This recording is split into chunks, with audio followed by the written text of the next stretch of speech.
میشا کا تیر ٹھیک نشانے پہ لگا ہے۔ ڈائن ڈرامے کی سٹوری بہت ہی انٹرسٹنگ موڑ پہ آ چکی ہے۔ میشا جب نہال کی ڈائن بن کے زکیہ سے ملنے جیل جاتی ہے تو زکیہ کا دماغی توازن خراب ہو جاتا ہے۔ چیخنا چلانا شروع کر دیتی ہے کہ تم تو مر گئی تھی، پھر تم واپس کیسے آ گئی؟ جبکہ میشا کہتی ہے کہ تم لوگوں نے مجھے مار دیا تھا تو اب ایک ایک کر کے تم سب کو مارنے اور اپنی موت کا بدلہ لینے واپس آئی ہوں۔ اب زکیہ جب پولیس آفیسر سے کہتی ہے کہ یہ مجھے مار دے گی تو چونکہ پولیس آفیسرز کو پہلے ہی اس ڈرامے میں شریک کیا گیا ہے، وہ زکیہ سے کہتی ہیں آپ کس کی بات کر رہی ہیں؟ ہمیں تو نہ کوئی نظر آ رہا ہے نہ ہی کسی کی آواز آ رہی ہے۔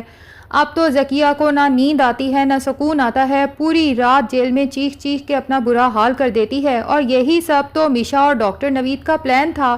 کیونکہ یہ لوگ زکیہ کو مارنا نہیں چاہتے، زکیہ کو صرف مہرے کے طور پہ استعمال کرنا چاہتے ہیں تاکہ فوزیہ، عامر اور جاوید کو ایکسپوز کیا جا سکے۔ جب زکیہ خود زوار شاہ کے سامنے اپنے گناہوں کا اعتراف کرے گی اور ساتھ ہی یہ بھی بتائے گی کہ نہال اور نوری کے قتل میں فوزیہ، عامر اور جاوید بھی ملوث ہیں، تو یہی زوار شاہ جو ابھی تو اپنی بہن زکیہ کے لیے بہت فکر مند ہو رہا ہے کہ شباب کی وجہ سے میری بہن جیل کی سلاخوں کے پیچھے چکی کاٹنے پر مجبور ہے، لیکن جب اسے پتا چلے گا کہ میری بہنوں اور ان کے شوہروں کے ہاتھ تو نہال اور نوری کے خون سے رنگے ہوئے ہیں تو انہیں بھی اپنی بہنوں سے نفرت ہو جائے گی کہ ان لوگوں نے اپنے چہرے پہ کیسا ماسک سجا رکھا ہے، خاص طور پہ فوزیہ جس کے ہاتھ میں ہر وقت تسبیح ہوتی ہے اور زوار شاہ کے سامنے بس نماز، روزے، زکوٰۃ کی باتیں کرتی رہتی ہے اور اس کا اصل چہرہ اس قدر بھیانک ہے۔ ڈاکٹر نوید اور میشا تو بہت خوش ہوتے ہیں کہ ان کا پلان کس قدر کامیاب گیا ہے کہ تیر ٹھیک نشانے پہ لگا ہے۔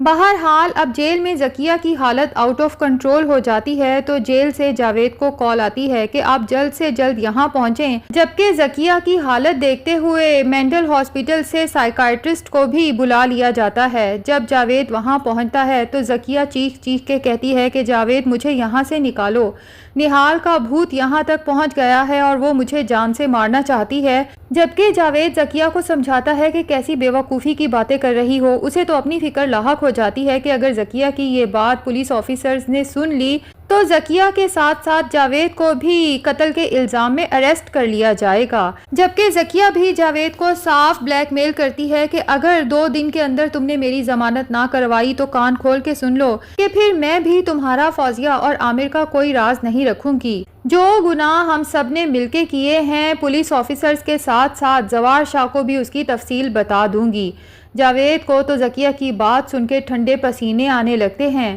فوراً گھر پہنچتا ہے اور فوزیہ سے کہتا ہے کہ اب وقت آ گیا ہے کہ زوار شاہ کو ایک حقیقت بتا دی جائے کہ تم اور زکیہ دراصل پیر صاحب سے لیے گئے تعویذ شباب کو چائے میں ملا کے دے رہے تھے، اور وہ بھی صرف اس کی زبان بند کرنے کے لیے،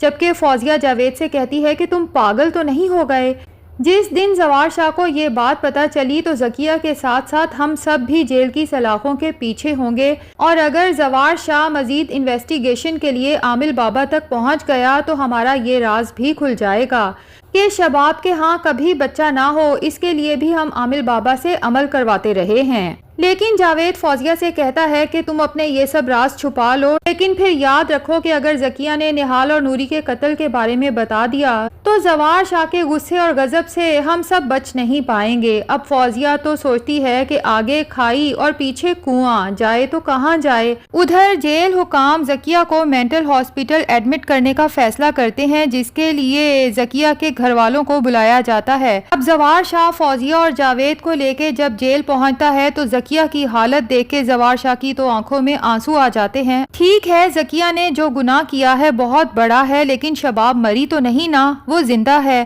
کیا تھا اگر شباب زوار شاہ کی بات مان جاتی اور زکیہ کو اتنی بڑی سزا نہ دیتی؟ زکیہ کو اپنے جرم پہ ساری زندگی پچھتانے کے لیے اتنا ہی کافی تھا کہ زوار شاہ اسے اپنے گھر سے نکلنے کا حکم دے چکا تھا۔ بہرحال فوزیہ جب زکیہ کو تسلی دینے کے لیے آگے بڑھتی ہے تو زکیہ چیخ چیخ کے فوزیہ سے کہتی ہے کہ نہال ڈائن بن کے واپس آ چکی ہے، وہ مجھے مارنا چاہتی ہے، وہ روز مجھے نظر آتی ہے، اس کی آوازیں آتی ہیں اور وہ ہم سب کو ایک ایک کر کے مار دے گی، جبکہ فوزیہ کو خوف ہوتا ہے کہ کہیں زکیہ کی یہ سب باتیں زوار شاہ نہ سن لے۔ تبھی زکیہ کو سمجھاتی ہے کہ آہستہ بولو، چپ رہو۔ زوار شاہ نے اگر سن لیا تو نہال کی ڈائن سے پہلے زوار شاہ خود اپنے ہاتھوں سے تمہارا گلا دبا کے مار ڈالے گا۔ جبکہ زکیہ کو اب فوزیہ پہ بھی شک ہوتا ہے کہ مجھے یہاں پھنسانے کے پیچھے فوزیہ کا ہی ہاتھ ہے، کیونکہ یہ زوار شاہ کی دولت اکیلے ہڑپنا چاہتی ہے۔ تبھی زکیہ وہیں سے چلاتی ہے کہ زوار شاہ مجھے بچا لو، میں نے اکیلی نے گناہ نہیں کیا، بلکہ فوزیہ، عامر اور جاوید بھی میرے ساتھ شریک ہیں۔ اب زوار شاہ پریشان ہو کے دیکھتا ہے کہ زکیہ آخر یہ سب کیا بول رہی ہے، جبکہ اتنے میں مینٹل ہاسپٹل ٹیم زکیہ کو اپنی گاڑی میں بٹھا کے یہ جا وہ جا۔ اب جب زوار شاہ گھر واپس آتا ہے تو اپنی بہن کی حالت پر بہت بے چین ہوتا ہے اور شباب سے اسے شدید نفرت محسوس ہوتی ہے۔ تبھی شباب زوار شاہ سے بات کرنے کی ہر ممکن کوشش کرتی ہے، لیکن زوار شاہ اسے یوں اگنور کرتا ہے جیسے شباب ایگزسٹ ہی نہ کرتی ہو۔ اب شباب کے لیے زوار شاہ کی بے رخی کی یہ تکلیف ایک طرف، جبکہ زوار شاہ اور میشا کی بڑھتی ہوئی نزدیکیوں کی تکلیف دوسری طرف۔ میشا جو ہر وقت بناؤ سنگھار کر کے زوار شاہ کے آگے پیچھے منڈلاتی رہتی ہے۔ شباب اب شدید انسیکیور ہونے لگی ہے اور اسے صاف نظر آ رہا ہے جیسے زوار شاہ میشا میں انٹرسٹڈ ہے۔ تبھی شباب اپنی ماں کو کال کر کے کہتی ہے کہ مجھے لگتا ہے زوار شاہ کو اس کی بہنوں کی اصلیت بتا دینی چاہیے کہ کس طرح ان سب نے مل کے نہال اور نوری کا قتل کیا، اور وہ قتل یوں چھپا لیا کہ آج تک زوار شاہ کو پتہ ہی نہیں چل سکا۔ جبکہ شباب کی ماں اسے سمجھاتی ہے کہ بیوقوفی کا مظاہرہ مت کرو، اب جا کے اتنے عرصے بعد اگر تم زوار شاہ کو یہ حقیقت بتاؤ گی تو بری تم ہی بنو گی۔ پہلے ہی وہ اپنی بہن زکیہ کو جیل بھجوانے کی وجہ سے تم سے نفرت کرنے لگا ہے، جبکہ میں نے تمہیں سمجھایا بھی تھا کہ جلد بازی میں کوئی فیصلہ نہ کرنا، ہر قدم پھونک پھونک کے رکھنا، اور اب اگر تم یہ راز بتاؤ گی تو زوار شاہ تمہیں ہی مجرم سمجھے گا کہ آخر تمہیں اتنے عرصے سے اس سب کا پتہ تھا، تو پھر تم نے مجھ سے اتنا بڑا راز کیوں چھپایا؟ یوں تو تم بھی ان سب کے ساتھ برابر کی اس گناہ میں شریک بن جاؤ گی۔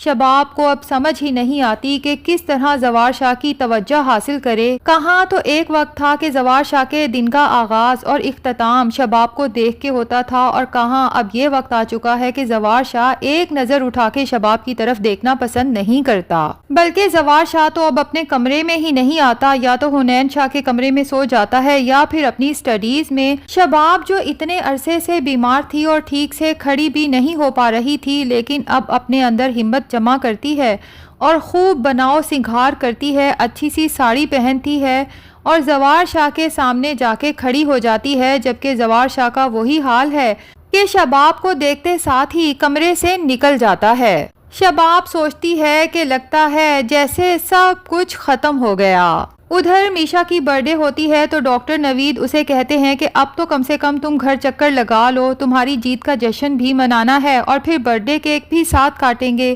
میشا زوار شاہ سے اجازت لیتی ہے کہ سر، میرے کچھ عزیز و اقارب اسی شہر میں رہتے ہیں، اگر آپ اجازت دیں تو کیا میں آج کا دن ان کے گھر گزار سکتی ہوں؟ جبکہ زوار شاہ حیران ہو کے میشا سے پوچھتا ہے کہ آخر ایسی بھی کیا وجہ کہ آپ پورا دن وہاں گزارنا چاہتی ہیں؟ تو میشا کہتی ہے سر، گھر میں اتنی ٹینشنز ہیں کہ میں آپ کو یہ سب بتانا تو نہیں چاہتی، لیکن دراصل آج میری برتھ ڈے ہے۔ تو زوار شاہ کھلے دل سے مسکراہٹ کے ساتھ میشا کو برتھ ڈے وش کرتا ہے اور اسے جانے کی اجازت بھی دے دیتا ہے، جبکہ میشا ڈاکٹر نوید اور ان کی مسز کے ساتھ مل کے جب برتھ ڈے کا کیک کاٹتی ہے تو اس کی آنکھوں میں آنسو آ جاتے ہیں، کیونکہ اس کے باپ شکیل انصاری اور ماں نے تو کبھی اس کی برتھ ڈے منائی ہی نہیں تھی۔ بہرحال زکیہ کے بعد میشا کا اگلا ٹارگٹ اب جاوید ہے۔ اب دیکھنا یہ ہے کہ جاوید کے ساتھ وہ کیا کرنے جا رہی ہے۔ تو ناظرین، آپ کو آج کی ایپیسوڈ کیسی لگی؟ کمنٹ سیکشن میں ضرور بتائیں۔ ویڈیو پسند آئی ہے تو لائک اور چینل کو سبسکرائب بھی ضرور کر دیں۔